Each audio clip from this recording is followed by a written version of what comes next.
Copyright. That's way too much. Would they hit us with that for me Yes, they will. karaokeing Brandy? Yes. They're Don't not going even to let say me her name. karaoke Brandy? Nope. Nope. Not at all. Oh my God. So you're telling me I got to save all the Brandy karaoke for the champagne room? That is what I'm telling you. Oh. Why are they making us keep karaoke behind a paywall? You know what? They're That's haters. Racism. It's racism.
Greetings, I'm your host, Jason Miles, and welcome to another episode of this the Revolution Podcast.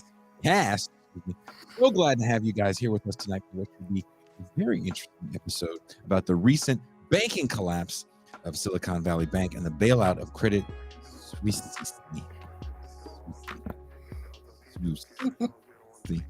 Take your time with it. Before we start, if you're new to the channel and you're enjoying what you're seeing, please hit like, subscribe, and the notification bell so you're alerted whenever we go live. We're constantly adding new shows and cross streams with other channels. Speaking of new shows, we had another installment of our White Guy Wednesday with Deep State Cuba, Mean Jean Bajlan, and the C. Derek Varn.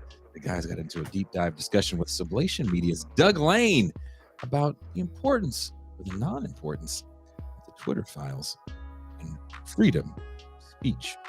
It's up now, so when you're done with this show, please go check it out. Also, this past Tuesday, we had a guest flake on us. But the show must and always does go on. We had a great discussion about hip-hop and the Black political class. So definitely check that one out as well.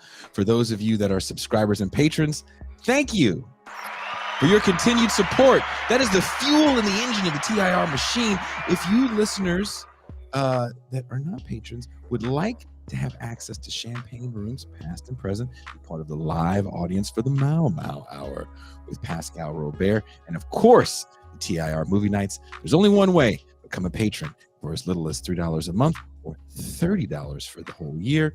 It can all be yours. So let's bring in some very important people. That voice you hear but never see, unless you were at the New York live show. Maybe you thought you saw her. I still think that's so funny, Toussaint, that this dude was like, I want to meet Toussaint.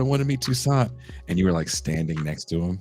You were waiting when I was trying to get you to go to the green room downstairs. And I was like, oh, she was like literally right behind you. He's like, what? You kidding me? What?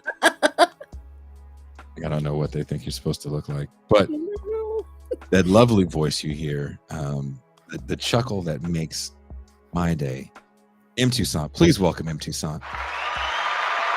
Hello, everyone. Gonna have a good show today. I hope we have a good show today. I know I'm gonna have a good show when I got my homie, my dog, the man of the Mau Mau Hour, who was just recently a guest on the Serious Talk radio show Inside the Issues with Wilmer Leon. Please welcome the Pascal Robert.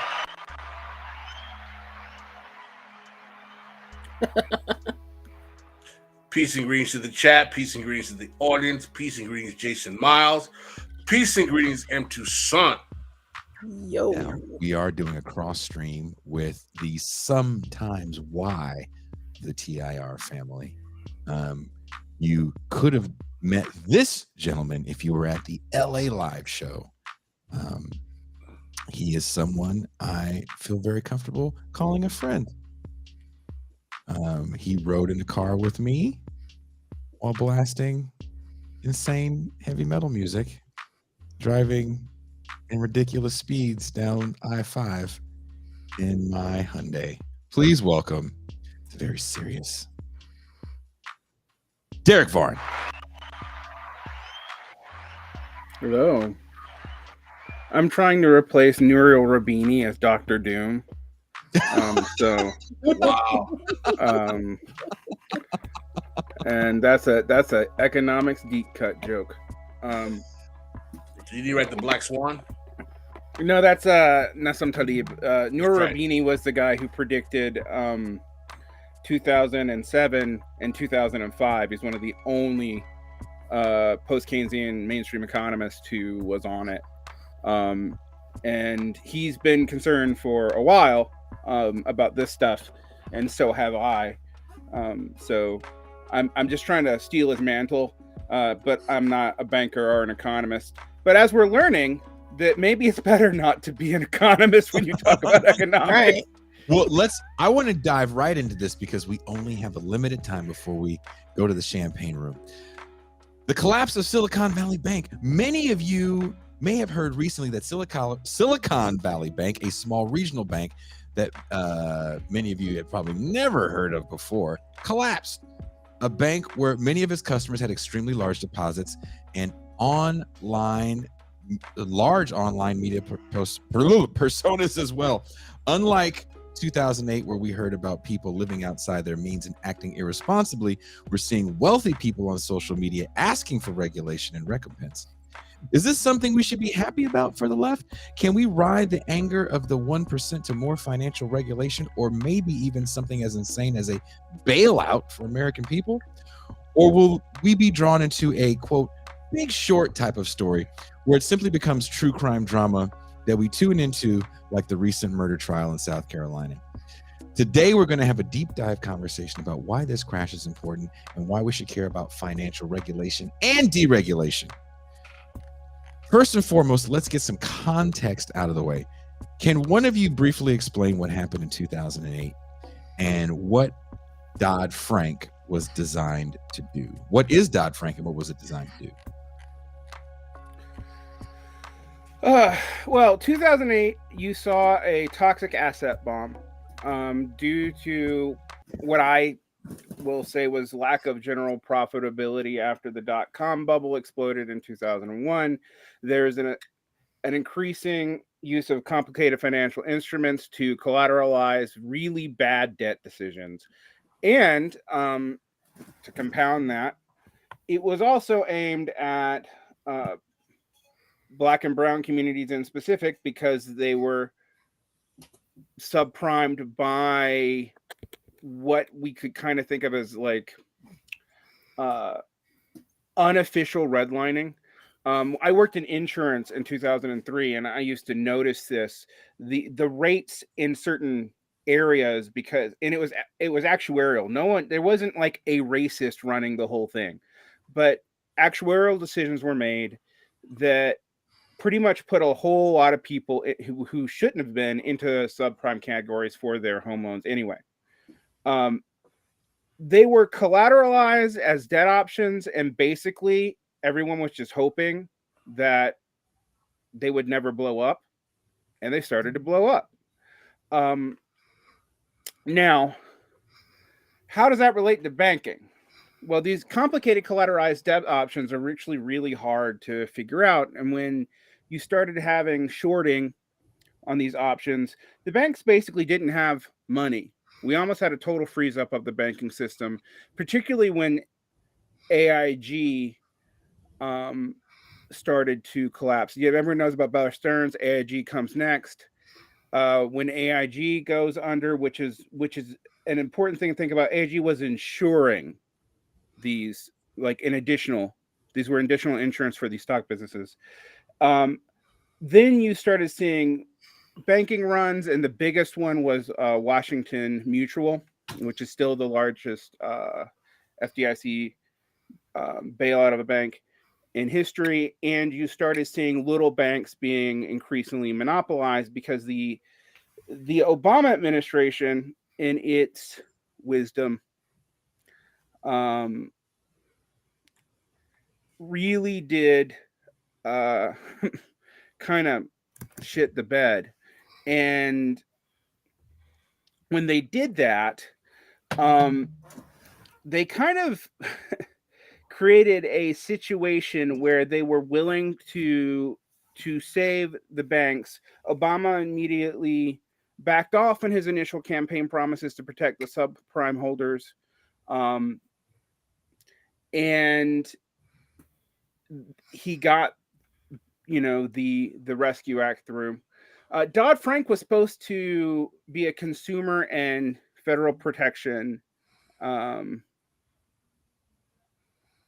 act. Now, there's a long history of this. I mean, part of this is the Reagan-Clinton deregulations anyway, particularly the regulations that have been passed priorly on the savings and loan scandals in 1983. The savings and loan scandal, I think, is actually a closer analogy to what's happening now, but we'll talk about that later. Mm-hmm. Even though the cause of it is actually a completely, it's the opposite trend on bonds, but it still kind of is similar to what is going on now, I think. The reason why this is kind of a big deal is Dodd-Frank Wall Street reform had something called the Volcker Rule. And I think it's ironic that it was Paul Volcker who suggested this rule, given that the other part of our problem today is people trying to recapitulate Volcker policies. So Obama proposed the Volcker Rule in 2009. It was scheduled to be implemented in the Dodd-Frank Act in 2010, but it was delayed. It was delayed until 2013. So you already see that the Democrats were hesitant to even invoke it. And what is the Volcker Rule? Volcker really thought that speculative activity played a key role in the financial crisis, which, duh. And so he wanted a ban on proprietary trading by commercial banks, where deposits are used to trade on the bank's own accounts. Although even with this rule and Dodd-Frank, there's a laundry list of exceptions to this.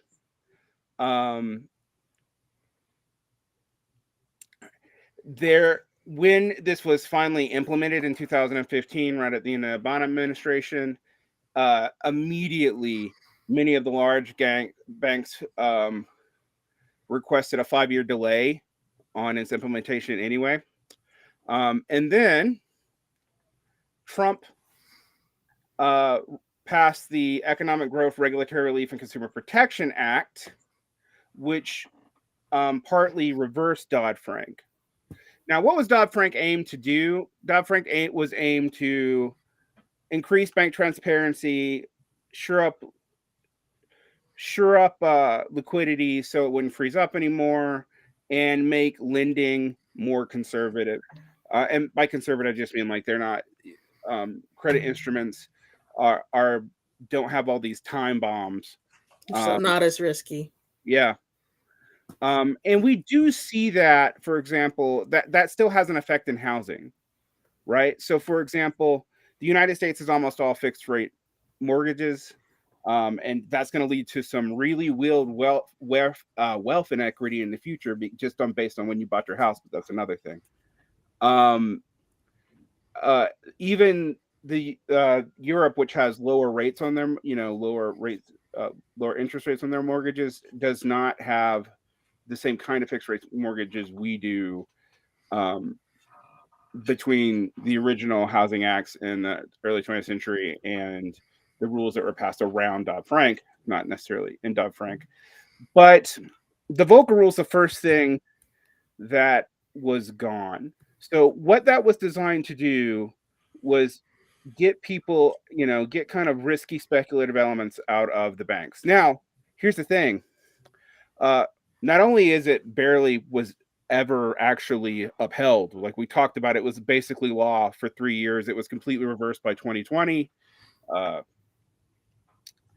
And the argument was that it would protect the consumers. It would protect also the Fed from having to do massive bailouts. I don't know honestly if it really would have worked, because what began this chain is Silvergate. And we haven't talked about Silvergate, but Silvergate's weird. Because Silvergate was one of the only banks that was explicitly tied into crypto markets through a very complicated use of regulated loopholes. And all of crypto was regulated loopholes. That's what crypto was for, was regulated. It was to be deflationary, and it was designed to be deflationary inherently. So deflationary actually doesn't work as a currency. Well, hold on for a second, because I think we're jumping around just a little bit here. So how does crypto fit into what's going on with Silicon Valley Bank? Okay. Directly, it doesn't. Okay. However, the industries that are tied into Silicon Valley Bank were also heavily tied into crypto. So it is not surprising that part of the concern and the audit that led people to start feeling like they needed to pull their money out of Silicon Valley Bank happened after Silvergate failed. So the first bank in this loop in California was Silvergate. It was an actually small regional bank. Silicon Valley Bank is weird. It is technically a small bank, but it was the 17th largest in asset holdings. Well, Silicon Valley Bank is interesting. There's the reason why I wanted us to have some sort of context on why we care about a small regional bank out of a small part of California, is that it was part of deregulation that allowed it to be able to be a venture capital lender as well. That started all the way back in the Clinton years. So, I mean, one of the things about Silicon Valley Bank is like there weren't that many like individuals who had bank accounts there. So it's interesting. But what I've been reading a whole lot on the regulatory effects here, and it's unclear if the Volcker Rule would have helped, because there's supposed to be audits of these kinds of banks anyway by the FDIC and the Fed, and that wasn't happening. So, you mind if I interject? One of the things that I wanted to hit on, because you're talking about Dodd-Frank, the Volcker Rule. I was pretty much covering this period of time pretty consistently for Black Agenda Report. And several things I think were very important to realize is that at the time that Dodd-Frank was being proposed, and even after it was passed, the universal consensus, even amongst some centrist voices amongst Democrats, was that this was absolutely weak sauce as far as legislation was concerned, and compared to the absolute carnage that had been done in the subprime mortgage crisis in 2007, 2008.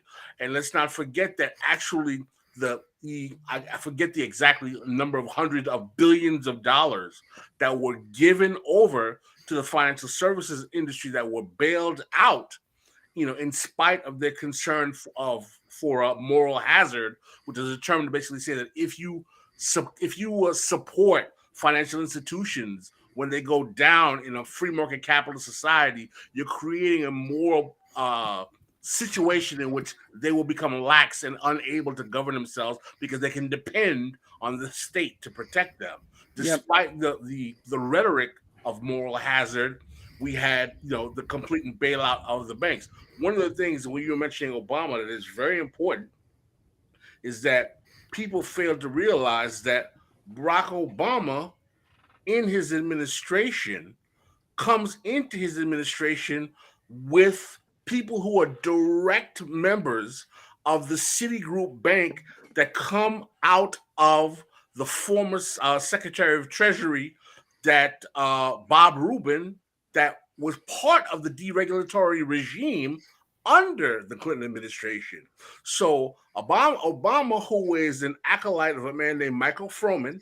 Michael Froman was very good friends with Bob Rubin's son, went to law school with Obama, was on Harvard Law School with Obama, introduces Obama to Bob Rubin before he's president, and literally Obama comes into the White House as an acolyte and a student, an appreciator of Robert Rubin, probably one of the most nefarious Secretary of Treasuries in the history of the United States, and with Michael Froman as one of his chief forces deciding his administrative team. Don't forget, it came out after Obama left office that one of the biggest secrets that was revealed from Clinton's emails was not about Hillary, but it was that Michael Froman was choosing all of Obama's administrative team as a Citibank executive. And what happens when Obama becomes president? Citibank gets massive amounts of bailouts and gets no repercussions at all whatsoever. And when Obama comes into office, what happens when he's confronted with the banks? He tells them, and this is covered in the book Confidence Man, I'm here to protect you from the pitchforks. Yep, that's what I was implying. Is that pitchfork speech? Well, I mean, let's talk about like Dodd-Frank versus, say, its historical predecessor, Glass-Steagall. You know, Glass-Steagall's passed in 1933, basically to prevent it's part of what begins the New Deal banking reforms. It calls for a separation of commercial investment from securities, and investment banks from taking deposits, and the commercial Federal Reserve member banks from dealing in non-governmental securities, investing in non-investment grade securities for themselves, underwriting or distributing non-governmental securities, are affiliating our sharing employees with companies that do such activities. But it's important to remember, now we talk about Clinton. Clinton finally stabbed Glass-Steagall as one of the last things that he did in 1999. All right. Very important. Can we talk about how Glass-Steagall is a financial regulatory measure going back to the New Deal? Yeah, it's basically the beginnings of the New Deal. That literally was designed to separate commercial banking and financial institutional banking from retail banking and stop the normal mom and pop banking from being correlated with financial risky banking. And so you could not literally have things like JP Morgan Chase coming back and controlling mom and dad's savings money and then taking it to buy securitized assets, which is exactly what Clinton did when he deregulated Glass-Steagall and allowed one type of bank, which is your investment banks, to start to influence and merge with normal retail or commercial banks. And that's what stripping Dodd-Steagall did. And let's also talk about when Clinton signed the Commodities, Futures, and Modernization Act and what the consequence was of that as well.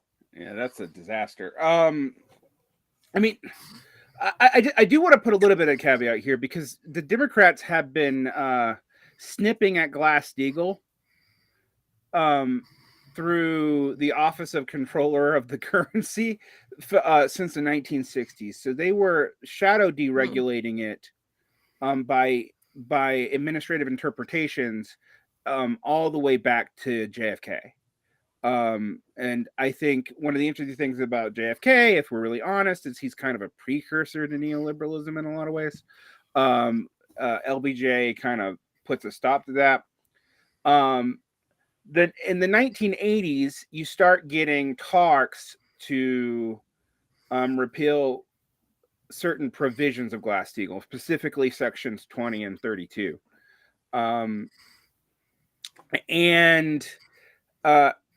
This is kind of stalled by the savings and loans crisis. So Reagan doesn't really completely get it done, and they just kind of what they actually do is weaken the regulatory agencies within the agencies themselves. But in 1999, you have a bipartisan bill called the Graham-Leach-Bailey Act, which are the Financial Services Modernization Act, which basically completely guts Glass-Steagall. It's bipartisan because while it is a Republican bill, Bill Clinton doesn't do anything about it. And one of the things that happens then, I mean, it's interesting because we always talk about the too big to fail. It's in the debates around this where the phrase actually gets started to be thrown around that the Financial Services Act of 1999 would create banks that were so big that if they failed, they would not just affect the U.S. economy, but the world economy, thus putting the Fed and the FDIC on the line in a way that they're not supposed to be. All Ron, right. Can you tell us who the Secretary of Treasury was at the time and who was chairman of the Federal Reserve? Federal Reserve. Is that Greenspan? I believe it's Greenspan. Alan Greenspan. Yep. Who was, our Darth Lord of the Treasury Reserve for a long time. Mm-hmm. Only really gotten rid of in the lead up to 2007. Secretary of the Treasury, I'm blanking on that. It was Robert Rubin. Oh, I knew it's Rubin. Okay. Another Dark Lord. Literally Obama's Darth Sith mentor. Well, why is Robert Rubin an important character to you, Pascal? Because Robert Rubin was the ideological force behind deregulation in the Clinton administration, and Robert Rubin has been able to protect his very, very nefarious and corrupt ability to destroy financial institutions in American capitalism and receive government largesse to protect his assets and be completely unscathed. He is, without a doubt, in my opinion, allegedly one of the most corrupt Secretary of Treasuries in American history. So Rubin really does begin something like Rubin's the continuity between the Clinton administration and the Obama administration. And I remember when they appointed him, I felt like an idiot for ever helping Obama get elected. By the way, it's the only time in my life I've ever voted for a Democrat. So beyond that, the thing about that we need to really pay attention to is the Delaware laxity on financial services, and that's literally almost manifested in the droopy personage of Sleepy Joe Biden. And what Rubin did really changed the political alliances of a lot of the large banks. All right, so one of the things that we have an issue with the Democrats now, we just have to be honest about it, is the two sectors that are going to be the biggest problem in this. The dot-coms are what we call tech, and by that I mean IP-seeking companies, venture capital, etc. And the banks are the bourgeois part of the Democrats' voter base. I mean, by voter base, I really mean their donor base, but yes, they also vote for them. And that includes why the Democrats have been so quiet, both on a state and federal level, about shit like crypto, despite some people in the progressive circles really pushing for its regulation. One of the reasons I keep on bringing up crypto is crypto was the beginnings of the signs that this was too lax and there were other things going on, because there's a whole nother back end of this. We're talking about deregulation, but the removal of moral hazard led to a couple of things, which was a focus on what we can see as unproductive investment. So you start seeing investment more and more be in these weird financial assets because they have high yields, etc.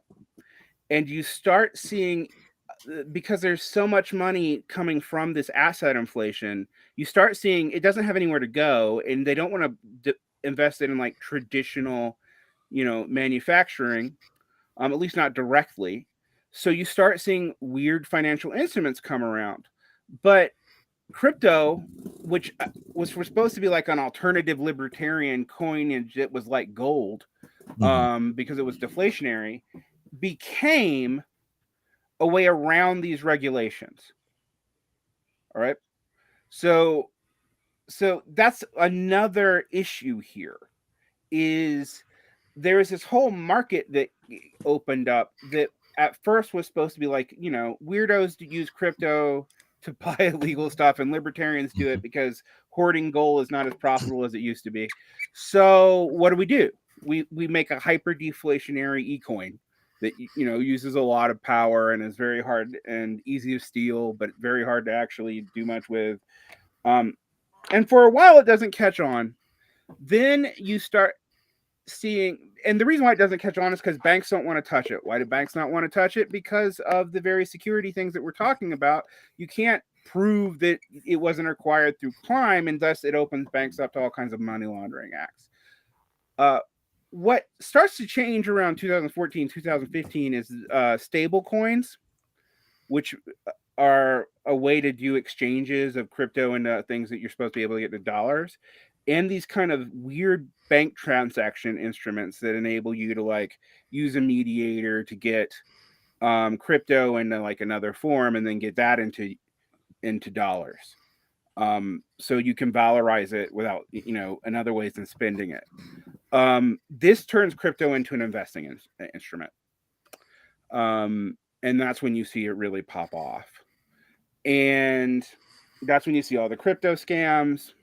But what makes that possible is all this money that people are not putting into traditional like forms of capital investment, because the profit margins aren't good enough unless you're like in the developing world. And if you're in the developing world, the profit margins are really good, but the risk is super high. So that's what you start to see happen.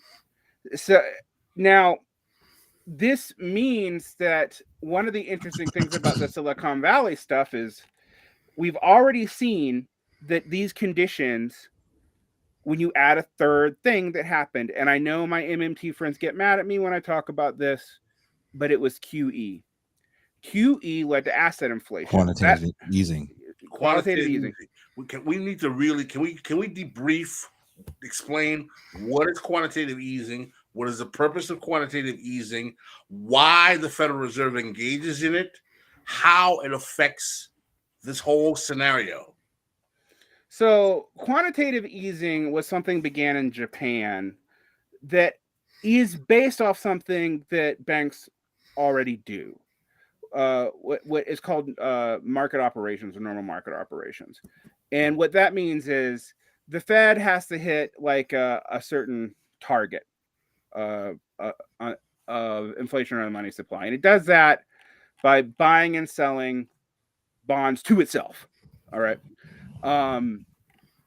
What quantitative easing does is it starts encouraging the Fed to buy back bonds from private businesses to eat up bad debt.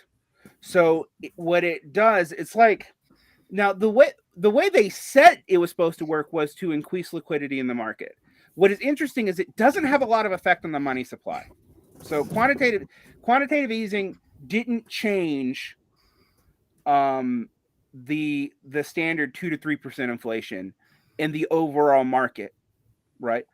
Why? Because it didn't really increase the money supply for the average person. But what it did do is make really stupid investments possibly profitable off of leveraging the difference between bonds and those bonds being bought back and debt. All right. And so, my friends, this whole tech ecosphere that you've developed, it all developed really conspicuously, I don't know, around 2010, 2011. Have you not asked yourself questions about why that happened? It's not like we didn't have the internet for 20 fucking years at that point. It's it's a very important thing to look at. Now, what that led to is also why the stock market quit making any fucking sense. Like the stock market, what normally would trip off bear markets no longer tripped off bear markets. And in fact, I've actually a friend of mine, Nico Villarreal at Casper Forums, and I have been talking a lot about this because we both believed we were heading into a recession at the end of 2019.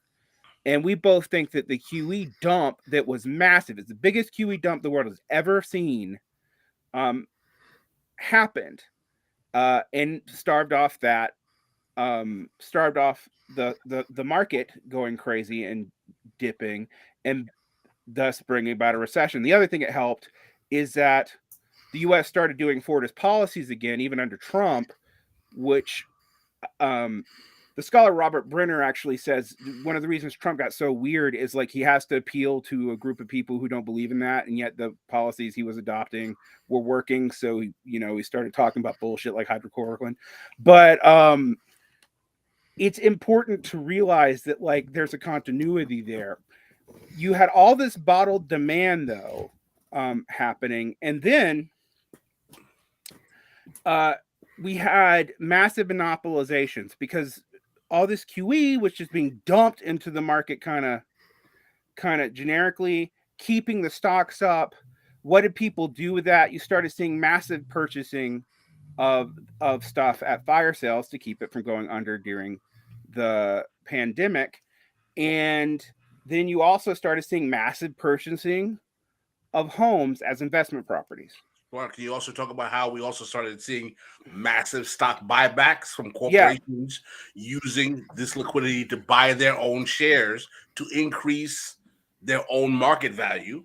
Yeah, stock buybacks have become a bigger and bigger thing since the 1990s. So are you talking specifically during the Trump tax cuts before the? No, we're talking specifically during COVID, because COVID, the pandemic.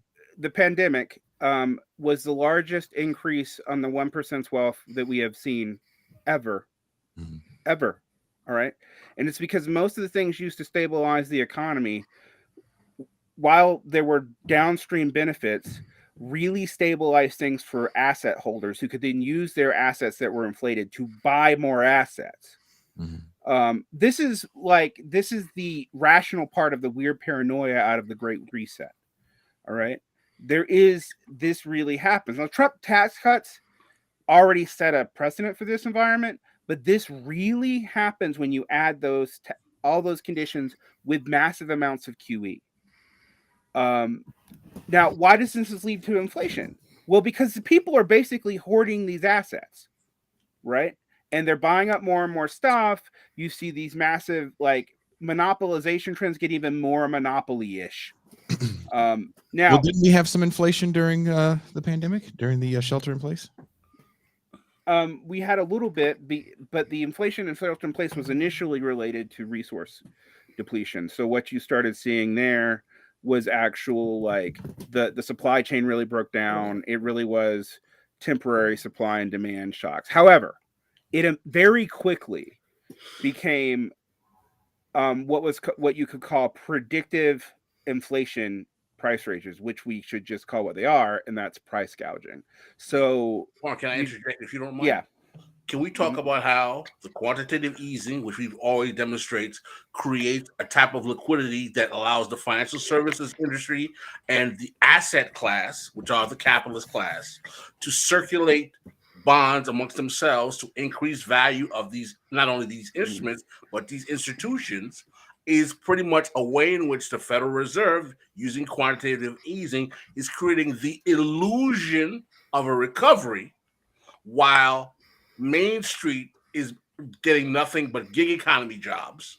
And is, literally under Obama's presidency, we saw 90% of his job growth were literally low wage temp jobs. That's a fact. You can research that.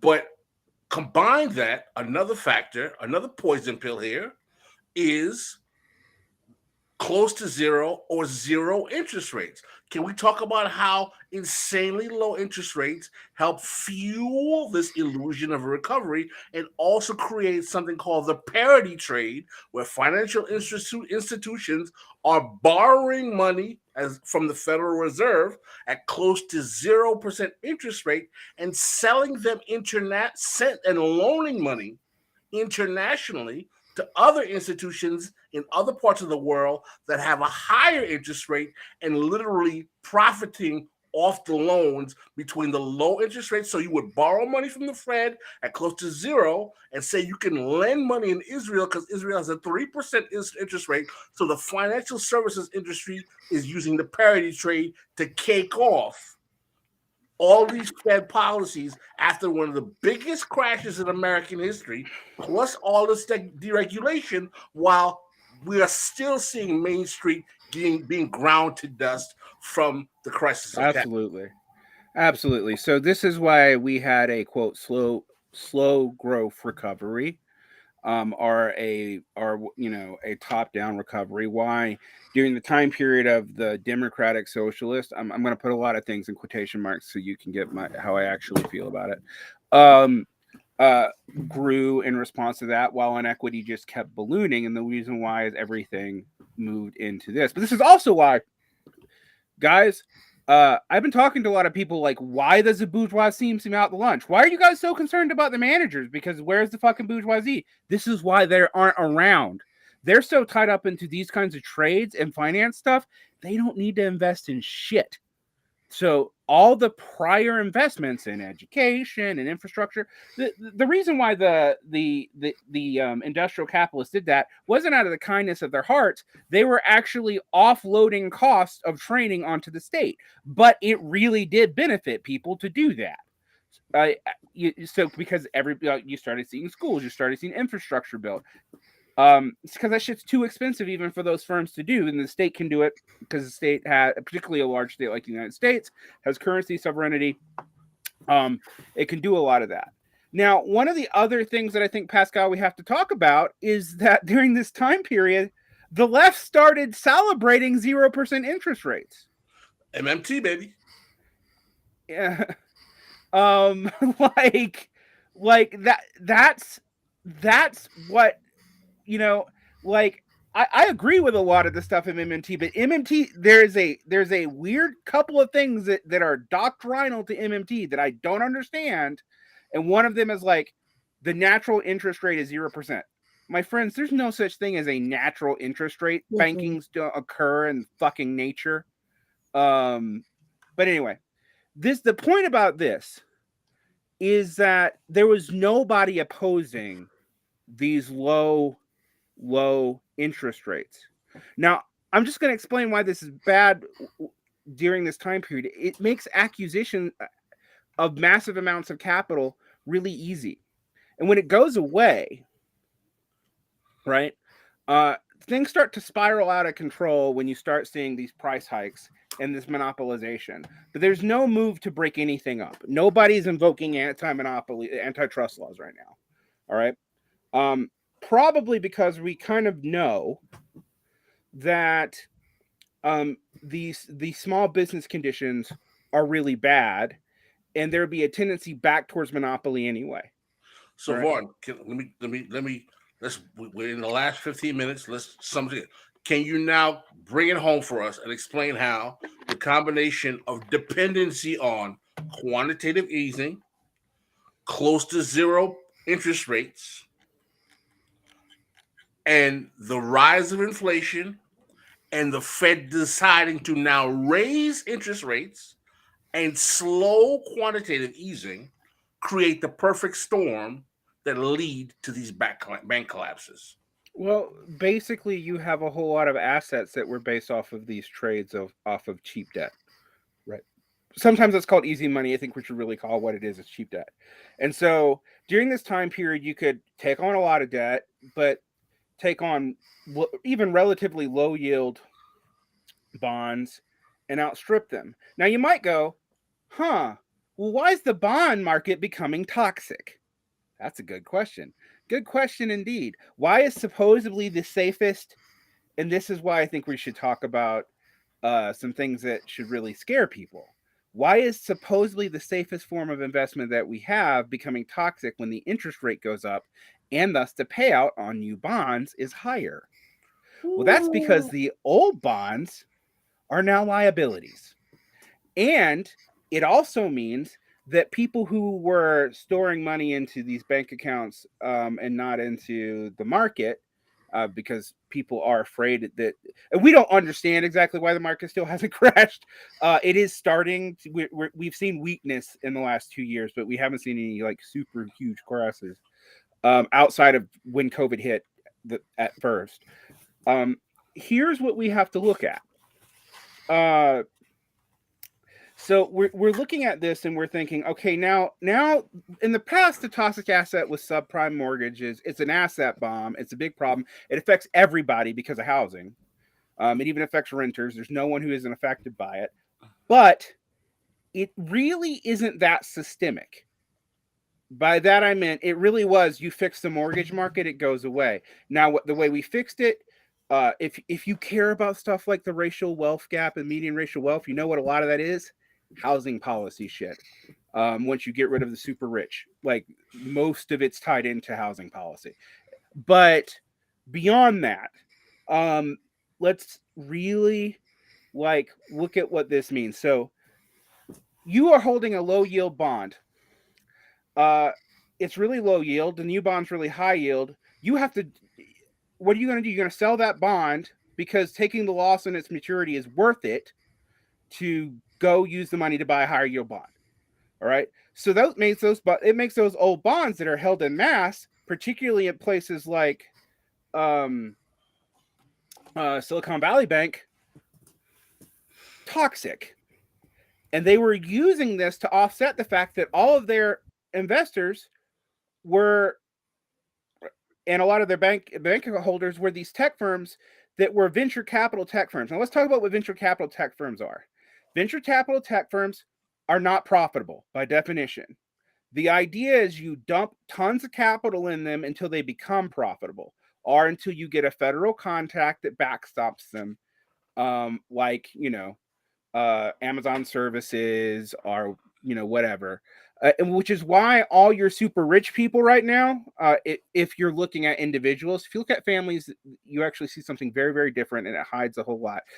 Like the new rich are the only people you see on the top end of the 400 or 500s, except for Warren Buffett.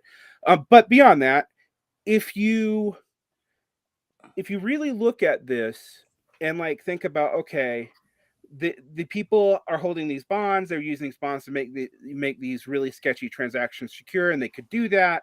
And the other reason they could do that is something called mark to market. Mark to market means the opposite of what it says. It means you can mark your valuation of your assets at the value of which when you purchased them, not the value of their current market value. So all these reports that you're seeing on forward for all these fiscal assets are based off mark to market. So they're based off the value of when they were made, not what they are if they were sold right now. You can see if you can do that, that's a problem. Now, between the treasury bonds becoming toxic, people started going, I don't know that Silicon Valley Bank has the money to do this. And so the investors start talking amongst each other and to do a bank run. Now, we tend to pretend that bank runs are animal spirits or some shit. It is not. This was totally rational. It's irrational in aggregate, but it's actually rational for each one of these businesses to do it because, oh my God, this bank isn't making enough money. It's having to sell off a ton of assets because these bonds are a liability, and it doesn't have deposits. Let's talk about why it doesn't have deposits with these high yield bonds.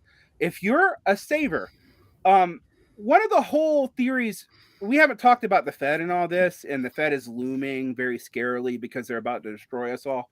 But the Fed, one of these things with low interest rates is it does encourage people to either invest in the market, like the market. Now, we're not investing in a lot of stuff that's traditionally building old school industrial capital stuff. That's not what they're investing in. But But beyond that, it does encourage them to dump money into the market. And it encourages people regular old people or small other people to keep emergency savings in a savings account, even though the yields are super low. One of the fascinating things about right now that proves that the Volcker logic that they had in the 80s is bullshit, and Jay Powell knows it, is that traditionally one of the things that raising the federal rates is supposed to do is also raise the return on savings accounts in commercial banks. Why? Because, well, these bonds are more valuable. They have to compete with the bonds, but also they have more money because they can collect more interest on things, so they can pay that back to their depositors at below the bond rate, but significantly. That never happened this time. It hasn't happened anywhere on earth. The returns in the savings account are still super, super low. So what are the people are going to do if they're not going to put it in the market? It's going to make treasury bonds worth a lot more money. But all these old treasury bonds that the banks are holding, well, you got, like, people are going to want, and that they've sold, people are going to want to cash them out to buy the new treasury bonds and pull their deposits out to save with treasury bonds because they have 4% yields as opposed to like 0.5 or 0.7 or 0.2 or whatever you're getting in a savings account. Maybe 1%. So what you're saying is that the rise in interest rates, because it affects the value of bonds, is going to push people to dump the old bonds, because when you buy those bonds, they're fixed at the low rate because they can get a higher return on newly issued bonds, and the banks that are holding those old bonds are basically holding worthless debt, because a bond is literally a debt. You're buying debt and making money from the interest you get from the bond. And since the banks are holding that old debt that is now pretty much worthless because people want to sell it and get higher interest, now you're going to have a large number of banks, due to higher interest rates, have basically worthless equity. And this is what's helping cause so many banks in the current banking sector, because don't forget, banks are traded in the securities industry. And if you look at their values, if you watch the Wall Street markets, their values have been dropping consistently for the last 3 or 4 days. Can I ask, what does this mean for the regular person? Do I need to run on a bank? If you run on a bank, you're going to make things worse. I'm going to make things worse. Like, It's a Wonderful Life. More people trying to run on the bank and take their money out is going to cause crashes. Right. And the other thing is, do you have more than $250,000 in a singular bank account? I do. Oh, well, okay. Yeah, maybe you should take the money that you have in that singular bank account over $250,000 and put it in a second bank account. Second bank account, not my mattress. Don't put it in my mattress. Don't put it in your mattress. But I think people are talking to me with mark to market. It's not mark. I think I got the terms confused. So I wanted to respond to that. So I think it's parity accounting and not mark to market. Don't worry about it. Don't worry about it. Don't worry about it. But anyway, it doesn't exist. There you go. It's kind of important. But should you be afraid? Yes, you should be afraid, but not of your money in the bank. Okay. What you should be afraid about is that we're learning. When I first looked at this on just Saturday, okay, I went. I went to I went to bed hearing that the market was spooked because we were about to see another hike because employment is too good. All right, because the Fed has just said that it's doing the Volcker shock, not for the reasons why they did the Volcker shock in the 1970s, which was to encourage people to put stuff in the savings accounts, remove it from overheated markets, encourage banks to be more selective in their lending, but to slowly accumulate stuff in reinvestment, because that's not what happened in the 1980s, and it's definitely not what's happening now. They decided to do the same thing, but with the idea that employment is the problem, that the raise in pay corresponding with inflation, even though pay has never at any point caught up with with inflation at all. And at most, I've even seen conservative economists say that it was at most 1% of the cause of inflation, and that's in the way they figure it, not the way I do. But at no point was there ever a real threat of wages being that. What they're worried about is that now that now that things have turned against immigration, and that seems politically unviable even for Democrats, and they can't use that to cheapen the low end of labor. The only way to cheapen the low end of labor is to discipline labor as a whole, and that led to things like tech sector layoffs. Now, tech sector layoffs don't seem rational. All right, they don't seem rational because the layoffs don't return profitability. They're actually pretty costly in severance packages, etc. Because we're dealing with a class of worker that is entitled to that. But what they do is spike market value on the stock market. All right. So whenever people lay off, there's an investment turn and stocks tend to go up. And then they hire back. So a lot of these tech companies were hiring some of the people back, but that also disciplines the market because everybody hates those dirty PMC tech people, and how good they have it with their fun rooms and their at homeness. And so what that actually does though, is that they're hoping to, well, you have a bunch of highly skilled people dumped into the regular labor market. Now, I don't think that the tech firms aren't thinking this, but the Fed is thinking this. What's really important here, Varn, is that you're admitting something which is very important because I actually had a friend of mine, who's a good friend of mine, who works in the financial services industry, former Federal Reserve employee, knows federal banking and finance well. And I told him once interest rates started going up, and I was watching this, and I've mentioned this on the show before, I said, the Federal Reserve is raising interest rates to discipline labor. And he completely denied it. He said, no, I don't think it's the case. And I was like, what's really fascinating here is that literally the Fed chairman admitted publicly that one of the main reasons that they've been raising the rates is that they want to be able to discipline labor. Yeah, they've said it outright that they need to increase the unemployment rate, that will lower costs because the cost of labor is supposedly what is driving the inflation, even though they know that's not true. They know it's not true. All right. That this is not this is, and you know how we know that true? A bunch of documents got leaked by Janet Yellen. By the way, back to M2 Son asking, well, how does this affect the average working man? Because the Federal Reserve, which is not a government institution, quasi-government. The Federal Reserve is a consortium of private banks in which the head is chosen by the federal government or the president. It is a consortium of private banks. It is a quasi-government institution at best.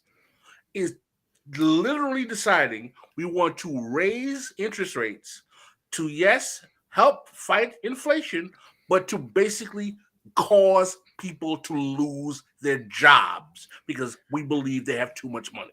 Yeah, and by the way, the inflation index that the Fed uses doesn't include food, doesn't include housing, and doesn't include energy. You have to look at separate inflation indexes that correct and add that back in. Just want you guys to know that. Okay. And which is why, by the way, like the inflation index was at like 2 or 3% was always kind of bullshit because we've had inflation, not in food, actually. Food has been historic. Food is really volatile. And so it tends to be cheap until it's not. But in housing and education and in healthcare, we've had massive inflation for 3 decades. We don't care about that because that effects aren't really affecting the high end of the market. This is actually a good question. And I think is actually correct. Isn't the Fed also? Okay, go ahead. Okay, JB sends a super chat. Varn, isn't Fed also raising interest rates to reduce inflation to stabilize U.S. dollar because it needs to be stable as global reserve currency, or other economies like EU get screwed by inflation, to hence the bind we're in? So one thing you have to talk about with the EU is the EU doesn't have currency sovereignty on its own because of laws in the EU constitution. So there's like there are restrictions, I think, of a certain percentage amount. I think it's like 2 or 3% in the EU constitution that bars them doing certain kinds of financial things to like increase liquidity in their markets. However, people might be asking, Varn, why the fuck is Credit Suisse not some American bank the next thing to fall in this chain? That's a good question. And it's sort of tied into this. So the inflation problem, we're already seeing the EU. If you looked at the percentage of the world reserve currencies, that's like euros and pounds, that's going down dramatically. The dollar has actually fared well. There's been a lot of left economists that I respect who've been predicting an imminent dollar die-off that hasn't happened. I've been betting against them this entire time, even though I think a lot of their other analysis is really good. But there's a real chance that if they don't get inflation under control, the dollar is going to be too expensive for people to keep as a reserve currency. And that's a problem. All right, because if you're the hegemon, and yes, we're still the second most industrial productive economy. We're totally tied into China, although that's decoupling right now, and it's going to continue to decoupling. Sorry, TikTok users, it's another day. But there's a real issue here. If you look at this in like a long durée sense. And this is going to be a bomb for the average person in our economy. On one hand, there's a need to decouple and go into regional trade zones. That's what multipolarity means, all right? And that might even good for that. I want to actually say something. I think in a geopolitical sense, multipolarity is a risky strategy, but it's inevitable. But in a financial sense, for the average American, worker, it might actually be a good thing because you're going to see reshoring and tying up. There'll be a lot of jobs that don't require high amounts of education, thus don't require high amounts of debt, but are stable and not service sector jobs. All right. Well, we can't fucking have that, can we? All right. So on one hand, for our geopolitical goals, we have the need to reshore. Work with other countries like India in a more collaborative way. This is all the Biden strategy. And on the other hand, they don't have enough workers for anything. And the Fed wants to discipline labor. I ask you, how the fuck are you going to reshore and discipline labor? And this is where things really get interesting for the Democrats. And this is a good point to kind of wrap this up on. One of the things that came out today is that, the Democrats did this bailout with the depositors who are all businesses in Silicon Valley and the Silicon Valley Bank. It's not going to cost taxpayers through taxes, although let's be honest, they could have deficit funded this. It doesn't matter if they don't have to. That's not how this works unless things get really out of control. But one thing I will say is no, they're going to add additional fees on banking, which you're going to pay. All right. That's another way it's going to affect you. It might not be super large, as most of you probably don't have a lot of money, but you're going to pay those fees.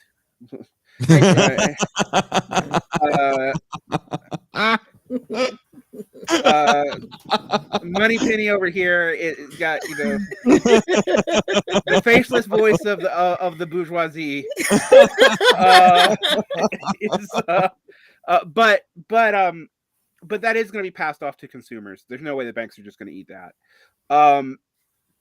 And what else does it mean? Well, it means there's absolutely no moral hazard. Even conservative economists I relate to, a moderate economist I relate to out of the UK called Patrick Boyle just said, every risk management playbook that we've ever known just got thrown out of the water and pissed on. Like, this is an environment where there's no incentive now. Is that a quote? More or less. I watched it. He did say that. I think he didn't say the pissed on part, but Although Patrick Bortles really funny, so he might have. I'm not beyond forgetting that I stole a phrase from somebody.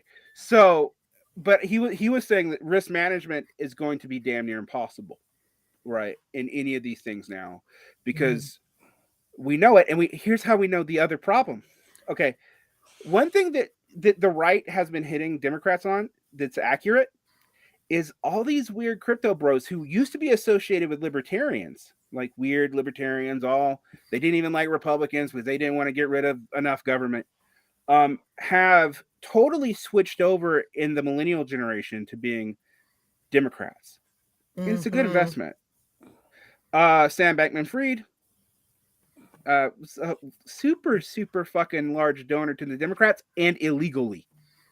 Right. Gavin Newsom, while I said that most people don't have bank accounts at Silicon Valley Bank, Gavin Newsom does. And he was lobbying Biden for this non-bailout bailout. So the problem here is the Democrats themselves, and Barney Frank. I mean, Barney Frank himself is in a bank that just went under. You see this spewing out. Now, the other thing I was mentioning with the Europeans, we talked about the Europeans are in financial trouble. We talked about how there's a reserve currency problem. Well, Switzerland isn't, Swiss francs aren't euros. So what's going on there? They're highly tied into this. And because of those weird limitations I talked about on EU banking, and this, I know people are like, there's such a thing as bad regulation, my dudes. This is why we're not liberals. Like, we don't always go, we just need to throw some regulation at it. That's what the EU does. Well, the EU's capital security requirements and Switzerland's capital security requirements are really opaque, and they're discretionary. So sometimes, like the European Central Bank has pushed back on banks asking for less capital requirements in the Eurozone. And I know Switzerland is not part of that, but they're tied into it intimately. Another thing that we're learning is, however, there's a lot of regulatory discretion in each individual country for how that's done, and no one really knows what their actual capital requirements and holdings really are in aggregate. So actually, the European banks are more fragile than a lot of the American ones. But once they start breaking, what do you think is going to happen to the American ones? And the other thing about this is, while there's not all this oversight on risk, there's another thing that happens right now. During the 07 time period, 07 to 09, big banks could go and like do this repo sellout, and they get like loans for nothing, and they leverage it, do this, that, and the other. There were some reforms though that disadvantage small banks in this way. So small banks are less regulated. They're more able to get into these weird financial instruments, which is why Silicon Valley Bank is so weird. But when they go to settle out, the Fed makes sure that their large bank holders, such as Bank of America, Morgan Chase, etc., get paid out first, thus increasing the monopolization tendency. Monopolization means monopsony pricing power.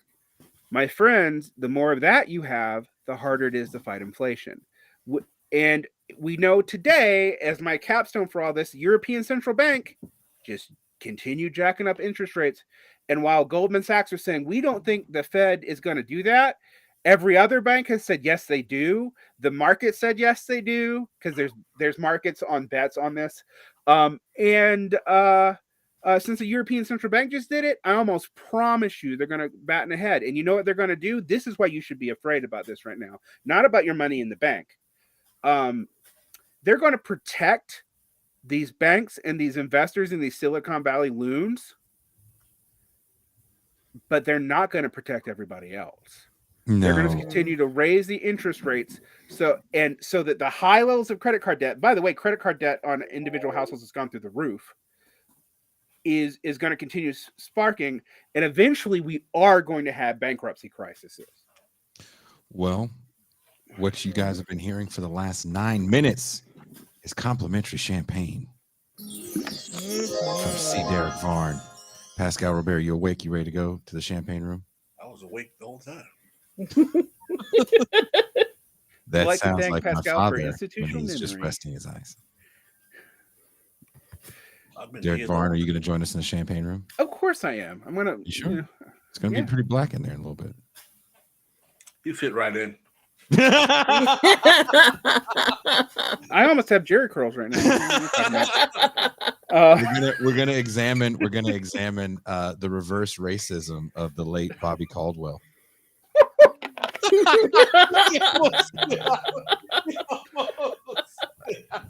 Oh my God! Are we gonna Mau Blue Eyed Soul? Oh yeah. We love Blue Eyed Soul, man. Hey, Bobby Caldwell was told not to show his face on his records. Sound familiar?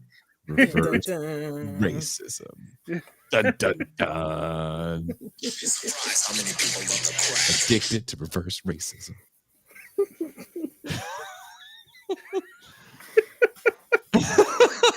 You were not expecting that one. No, I was not. Let us know what you think about this show in the comments, guys. If you agree with what's being said, if you have some disagreements, if you want us to go further with this, we might bring on an economist next week or in 2 weeks. Is next week Finkelstein? Next week is Finkelstein. Oh, then in 2 weeks. And then talk about this further because it's not over. Thank you, Varn, for joining us. Thank you to all the subscribers. Thank you to everyone that hit like. Leave your money in the bank, please. No bank runs. If you're not down for champagne and don't want to make that monthly or yearly commitment, then you can show your support with TIR merch. Impress all your friends with the shirt with the saying that they will have no idea what it means. Anglo-pessimism. Mm-hmm. That's my favorite. And I don't have one, sadly. I do. That shirt is highly valued. In fact, I wore it, and my partner was like, "I also want that shirt because I'm hanging out with you." This is like Anglo pessimist, and then point over here with this one. And you know what? I feel like is tomorrow St. Patrick's Day? Yes, it is. No, Friday. That's right. It's tomorrow. Okay.